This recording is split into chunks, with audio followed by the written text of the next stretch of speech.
High guys, welcome back to my channel. আশা করি সবাই ভালো আছেন, আলহামদুলিল্লাহ। তো আজকের ব্লগে আমি আপনাদের সাথে পিওর অ্যাক্টিভিটিস শেয়ার করব। পিওর সকাল থেকে সন্ধ্যা পর্যন্ত প্রচুর অ্যাক্টিভ থাকে। আসলে বাচ্চা বিড়াল তো স্বভাবতই খেলতে পছন্দ করে। তো দুপুরের দিকে সে একটু খাবার খেলো। জন্মের পর থেকেই ওকে নিয়ে আসা হয়েছিল। ওকে ছোটবেলা থেকেই দুধ দেওয়া থেকে শুরু করে আস্তে আস্তে সব খাবার খাওয়ানোর অভ্যাস করাই।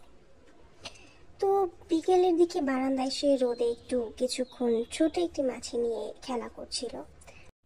আসলে সকাল থেকে ও দুষ্টু মিষ্টি অ্যাক্টিভিটিস দেখতে দেখতে দিন কেটে যায়। সারাদিন ছোট ছোট করেও সে ক্লান্ত অনুভব করে না, তবে বিকেলের দিকে সে আমাদের সাথে খেলতে খুব পছন্দ করে। বিকেল হলেই সে আমার মায়ের সাথে হাঁটতে বের হয়, আর বাসায় ফিরে সে আমার খোঁজ করে।